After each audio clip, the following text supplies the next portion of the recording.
नमस्कार देखंतु ट्रेडिंग दुनिया रे सफल हेबा पई बोधवे 100टा रास्ता थिबो किंतु एठे तिष्ठी रहिबा पई माने बंची रहिबा पई रास्ता मात्र केइटा। आज आमे सेमिति एक शक्तिशाली सिस्टम विषय कथा हबा जहाकू बड़ बड़ प्रोफेशनल ट्रेडर माने व्यवहार करंती। एहा बजारर सबुठु बड़ विपदरू जनकू रक्षा करि पारे। तेबे चालंतु आरंभ करिबा।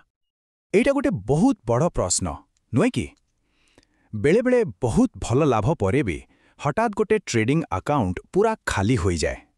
केमिति हुए एमिति? एहा पछर प्रकृत कारणटा कौन? आउ एहार उत्तर जेतिकी सरल सत कहिबाकू गले सेतिकी गभीर। गोटे अकाउंट सेतेबेले ही शेष हुए जेतेबेले जणे ट्रेडर बिना कोनोसी सुरक्षा कवचरे युद्ध क्षेत्र को ओह्लाई पड़े। तेबे सेही मारात्मक शत्रु किए? अनेक भावंती शत्रु हेउची मार्केट, किंतु कथा सेया नुहे। प्रकृत शत्रु हेउची निज सुरक्षार अभाव। कल्पना करंतु कोनोसी भी रणनीति बिना जदि जने ट्रेड करे ताहले अकाउंटटी पूरापूरी असुरक्षित।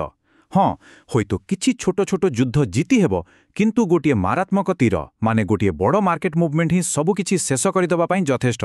सेथिपई मने रखिबाकू हेबो प्रथम लक्ष्य लाभ करिबा नहे, प्रथम लक्ष्य होउची बंची रहिबा।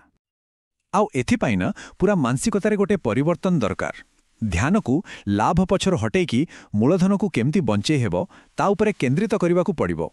एइटा ही एई सुरक्षा प्रणालीर मूलदुआ। एही सिस्टमर मूल कनसेप्ट हेउची जीवन रक्षा प्रणाली। एठी मूलधन को केवल टंका भावरे देखा जाएनी, बरं ट्रेडिंग जीवनर लाइफ पॉइंट भावरे देखा जाए। आउ जदि एही पॉइंट शून होइगला तेबे बुझी नियंतु खेल शेष। एही गोटिए वाक्य ही सबु किछि। एहा हेउची सबुठारु बड़ सत्य। मूलधन बिना जणे ट्रेडर आ ट्रेडर होई रही पारे नाही। अच्छा, तेबे एही कवचकू तयारी करा जिवो केमिति? एहा मुख्यतः 4टी नियम बा स्तंभ उपरे ठिया होईछि। चालंतु गोटिया गोटी करी सेगुडीकू बुझिबा। प्रथम एवं सबुठारु गुरुत्वपूर्ण स्तंभ हैला 1% नियम। एहाकू आमे कवचर मोटेई बोली कहि परिबा। एहार सीधा सड़क अर्थ हैला गोटिए भूल जेमिति सबु किछिकू शेष न करि दिए। आउ एहार गणित बहुत मजादार। जदि कहार 50% क्षति हुए तेबे सही जगह को फेरिबा पई 50% नहे, बरं पूरा 100% लाभ करिबाकू पड़ी थाए। एथिरु स्पष्ट जना पड़ुछि जे बड़ क्षति को रोकिबा केते जरूरी। द्वितीय स्तंभ हैला स्टॉप लॉस। किंतु एठी गोटे जिनिस बुझिबाकू पड़िबो। गोटे हैला मानसिक स्टॉप जहा आशा आउ भय भितरे काम करेनी। आउ गोटे हैला सिस्टम स्टॉप जहा ब्रोकर को सिस्टम रे सेट होई थाए। एहा कोनोसी भावना को खातिर न करी निज काम करी जाए आउ क्षति को सीमित रखे। तृतीय स्तंभ हेउची बुद्धिमतार सह निज युद्ध बाछिबा, माने केवल सही ट्रेड रे ही पसिबा उचित जेउठी जितिबार संभावना हारिबा तुलनारे बहुत बेसी। सर्वनिम्न अनुपात हेउची 1:2, माने 1 टंकार रिस्क पाई अति कमरे 2 टंकार रिवॉर्ड थिबा दरकार। एई देखंतु 1:2 रिस्क रिवार्ड अनुपातर शक्ति। एही नियम मानिले जदि 10टा ट्रेड रु 5टारे भी क्षति हुए तथापि शेषरे जणे लाभरे ही रहिबो।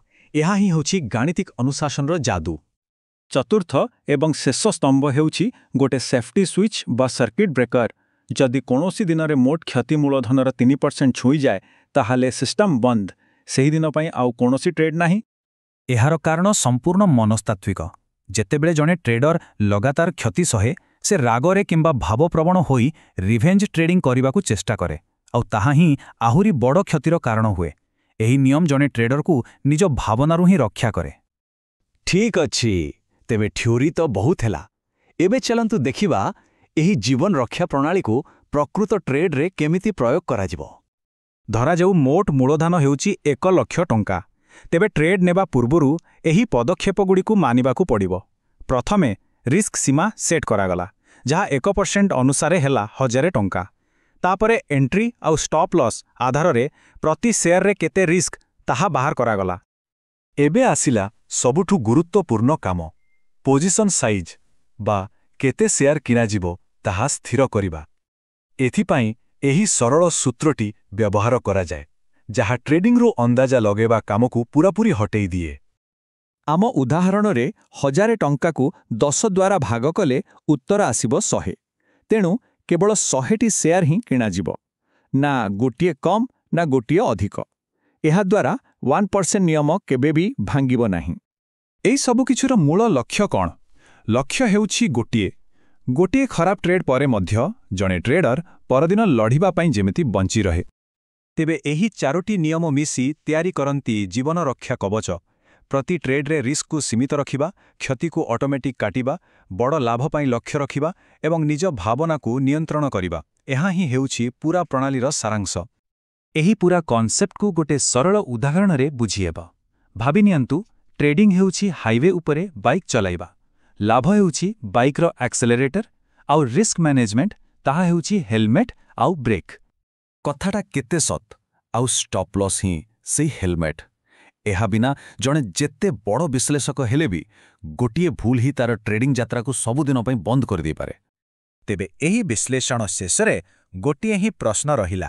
ପରବର୍ତ୍ତୀ ଥର ବଜାର ରୂପକ ଯୁଦ୍ଧକ୍ଷେତ୍ରକୁ ଯିବା ପୂର୍ବରୁ ନିଜକୁ ପଚାରିବା ଦରକାର, କ'ଣ କବଚ ପ୍ରସ୍ତୁତ ଅଛି? କାରଣ ଏହାର ଉତ୍ତର ହିଁ ଜଣେ ଟ୍ରେଡରର ଭବିଷ୍ୟତ ନିର୍ଣ୍ଣୟ କରିବ। Thanks for watching Odia Stock Pathasala. Don't forget to like, share and subscribe.